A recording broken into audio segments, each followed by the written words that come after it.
The strongest people in the room are usually the loneliest. Let me ask you something, and I need you to be honest with yourself. When was the last time you felt truly supported? Not helped with a task, not given advice you didn't ask for, but emotionally held without having to explain yourself, without performing strength, without proving you deserved it. If you had to pause just now, this conversation is for you. Because here's what no one tells you about being the strong one, the person everyone leans on, the one who handles everything, solves everything, carries everything. You're not exhausted because you're doing too much. You're exhausted because you're doing it completely alone. And somewhere along the way, that stopped being a choice and became the only way you know how to exist. Today, we're going to uncover something most people spend their entire lives avoiding. The real reason you can't ask for help. Why the strength you've built might be the very thing keeping you trapped. And the hidden gift inside this pattern that you've never been taught to see.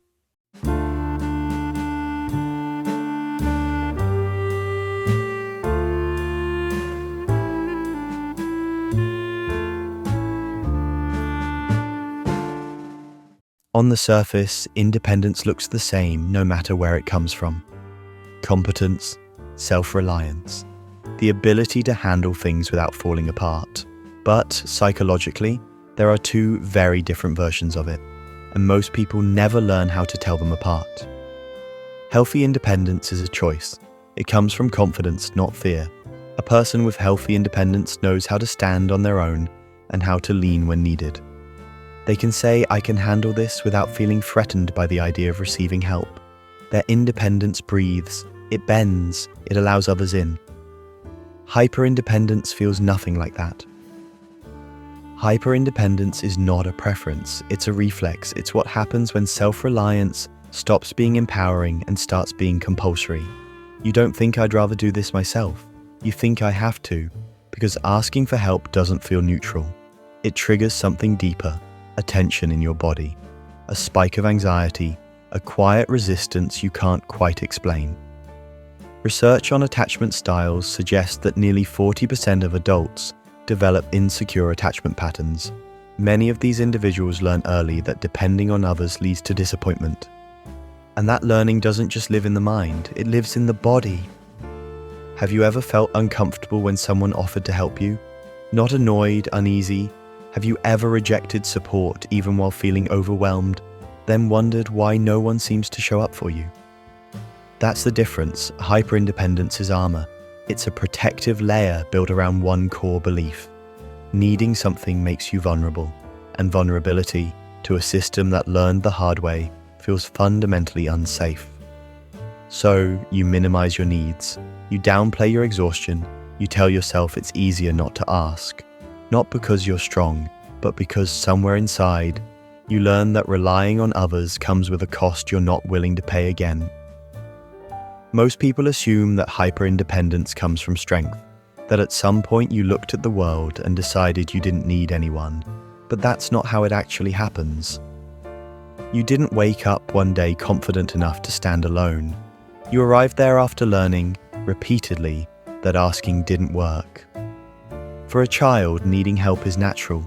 It's biological. We are wired to reach out, to cry, to expect someone to come. So when that reaching is met with dismissal, irritation, or silence, something has to change. Not in the environment, inside the child. And that's where the decision happens. Not a conscious one, not a dramatic vow, a quiet internal conclusion. I can't count on anyone. I'll handle it myself. That moment is painful, but it's also adaptive. It allows the child to keep functioning without waiting for something that may never arrive. Over time, that strategy hardens into identity. You stop noticing the loss because competence fills the gap. You become capable, efficient, reliable. People praise you for it. Teachers admire you. Parents point to you as an example. But beneath that capability is a truth that rarely gets named. You didn't become strong because you were supported. You became strong because you were alone. "I'll do it myself" wasn't confidence. It was containment. a way to protect yourself from the disappointment of unmet needs, a way to stay ahead of rejection. If you never ask, no one can say no. If you never depend, no one can let you down. The problem is, what once kept you safe is now keeping you separate. That decision, made in pain, did its job. It helped you survive, but survival strategies aren't meant to run forever. And when we mistake them for personality traits, we stop questioning whether they still serve us. For many hyper-independent adults, the story doesn't begin with a choice. It begins with responsibility far too early. You were the child who grew up fast, the one who didn't cause trouble, the one who sensed tension in the room and adjusted yourself accordingly. Maybe you took care of siblings. Maybe you became the emotional stabilizer for a parent who was overwhelmed, absent, or unpredictable. Or maybe no one explicitly asked you to step up. You just knew it was safer if you did. Psychology calls this parentification. It happens when a child takes on emotional or practical roles that belong to adults, not because the child is capable, but because the system needs it. From the outside, it looks like maturity. You're praised for being so responsible, so easy, so independent. Inside, though, something else is forming. You learn that your value comes from what you provide, not from being held, that love arrives when you're useful, calm, and self-contained, not when you're needy. Picture a moment you probably don't think about often, a time you were overwhelmed, scared, or unsure, and decided not to say anything, not because you didn't feel it, but because experience had already taught you that expressing it wouldn't change the outcome. So you swallowed it, you handled it, you moved on. That's where the pattern locks in. Needing something began to feel dangerous. Dependence felt like regression, and maturity stopped being a developmental stage. It became a survival strategy. As an adult, that same wiring remains. Asking for help doesn't feel like collaboration. It feels like failure, like becoming that child again, exposed, waiting, and unsure if anyone is coming. So your system does what it learned to do best. It stays ahead, it stays capable, it stays alone. If any of this resonates with you, type the word "Psyne" in the comments. I want to know how many of us recognized ourselves in what I just described. Whether you're watching from the US, Canada, the Philippines, or the UK, let me know you're here. There's a trap hidden inside your own competence, and the better you get at handling things alone, the deeper you fall into it. I call this the Competence Trap. It works like this: because you learned to manage everything yourself, you became exceptionally good at it.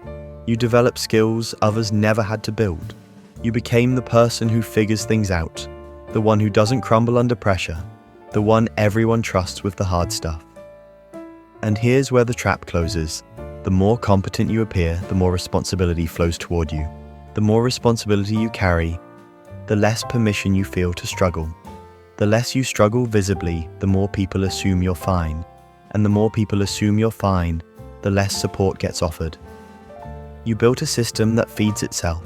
Excellence becomes expectation. Expectation becomes isolation.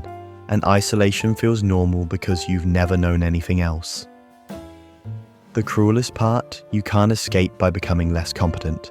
That would feel like regression, like losing the only identity that kept you safe. So you keep performing, keep delivering, keep proving that you don't need what you secretly crave. This is why so many hyper-independent people feel invisible despite being highly visible.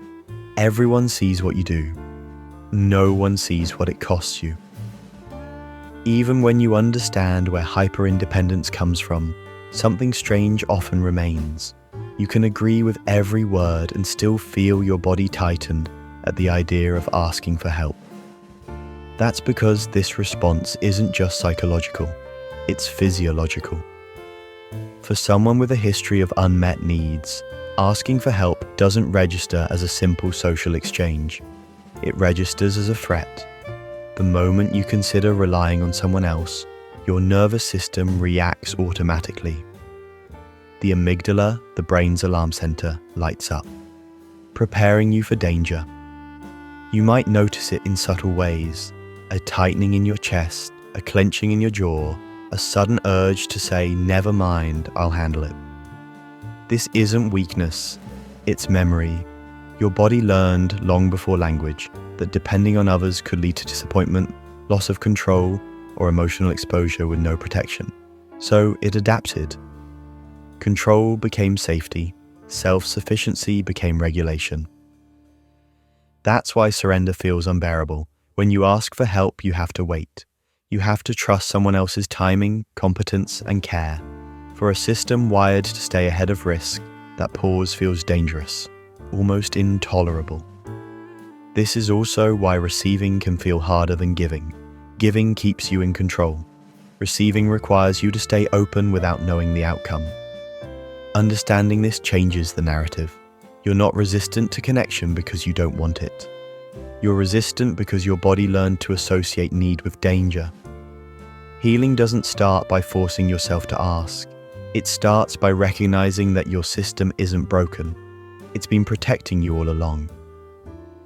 But here's what almost no one talks about.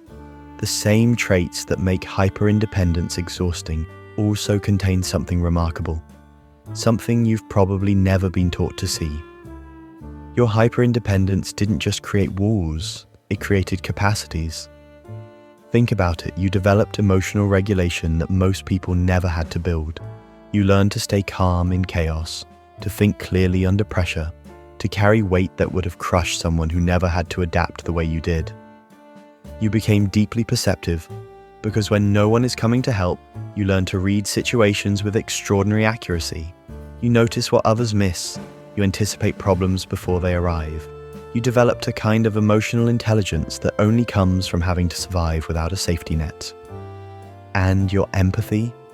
It runs deeper than you realize, because you know what it feels like to need something and not receive it. You often become the person who shows up for others in ways no one showed up for you. Your sensitivity isn't a flaw. It's evidence of how deeply you've had to feel in order to navigate a world that asked too much of you too soon. The problem was never your strength. The problem is that no one taught you how to use these gifts without depleting yourself. No one showed you that the same abilities that helped you survive can also help you thrive, but only when they're no longer running on emergency mode. You are not broken, you are overbuilt for survival. And now, the work isn't to tear down what you've created, it's to learn how to let those walls have doors. There's a type of exhaustion that doesn't come from working too hard. It comes from holding too much, alone, for too long. I call this the invisible exhaustion effect. You know the feeling, you wake up tired even after sleeping. You accomplish everything on your list and feel nothing. You're surrounded by people who care about you, yet something inside feels hollow, empty, unwitnessed. This isn't burnout in the traditional sense. This is what happens when your emotional labor has no outlet, when you process everything internally, when you carry weight that no one else even knows exists. The exhaustion isn't from the load itself, it's from the silence around it. You can't rest your way out of isolation because the tiredness isn't physical, it's relational. Your system isn't depleted from effort, it's depleted from carrying that effort without being seen. This is why hyper-independent people often feel more exhausted after socializing, not less. Because even in company, they're still performing, still managing, still making sure no one worries about them. Real rest requires something most hyper-independent people have never experienced: being held without having to hold back. Hyper-independence doesn't usually show up as conflict in relationships. It shows up as distance. On the surface, you're a good partner. You don't ask for much. You don't create drama. You handle your own problems. And at first, this feels like stability, maturity, emotional strength. But over time, something subtle begins to shift. When you don't need anything, there's no place for someone else to step in. When you never ask for support, your partner slowly learns that they are not required, not trusted, not essential. Love, at its core, is an act of care. It's expressed through being needed in small human ways. When you block access to your inner world, you're not protecting yourself from disappointment. You're preventing connection from forming. Many hyper-independent people eventually say the same thing. People always leave, but here's the harder truth. You weren't abandoned, you were unreachable. If you never let someone see your uncertainty, your fear, your moments of "I can't do this alone," they don't get the chance to bond with you at that level. The relationship stays functional, but it never becomes deeply intimate. And when it ends, it confirms the belief you've carried for years. What's often missed is that this pattern isn't about emotional coldness. It's about protection. You learned early that needing someone was risky, so you built relationships that don't require it. But love without need isn't safety. It's loneliness with company. There's a particular kind of loneliness that comes from being the one everyone leans on. You show up, you help, you listen, you fix. You're the reliable one. From the outside, it looks like connection. Inside, it feels very different. Because while people come to you with their problems, few ever sit with yours. Not because they don't care, but because you've trained them not to. You've taught the world that you're okay, that you don't need much, and over time that creates a quiet resentment you might not even recognize. You catch yourself thinking, why does no one ever help me? This is the cost of strength without reciprocity. You stay in control, you stay useful, but you also stay unseen. Strength becomes isolating when it's the only way you know how to belong. Healing from hyperindependence doesn't mean swinging to the opposite extreme. It doesn't mean becoming dependent, needy, or losing your sense of self. It means learning a different model of strength. Interdependence is the ability to stand on your own and stay connected at the same time. It recognizes a truth our culture often ignores. Humans are not meant to be self-contained systems. We regulate each other. We grow through relationship. We recover through shared load. This is where many people get stuck. They confuse openness with exposure. They imagine that letting someone in means handing over control or risking everything at once. But interdependence isn't about opening the floodgates. It's about opening a door. Intentionally, with someone who has earned that access. Strength in this model isn't measured by how little you need. It's measured by how honestly you can acknowledge your needs without collapsing into shame. You can be capable and ask for help. You can be grounded and say, this is hard. You can choose support without giving up autonomy. Instead of asking, can I handle this alone? The question becomes, who feels safe enough to share this with? Not everyone earns that access. Discernment matters, boundaries still matter. But walls no longer have to define the architecture of your life. When you begin to loosen hyperindependence, something unexpected often happens. You don't feel relief right away. You feel uneasy. Asking for help, even in small ways, can trigger shame or an immediate urge to take it back. This discomfort isn't a sign that you're doing something wrong. It's a sign that your nervous system is learning something new. For a long time, safety meant control. When you start to ask, even for something small, your body reads it as unfamiliar territory, and unfamiliar doesn't feel safe yet.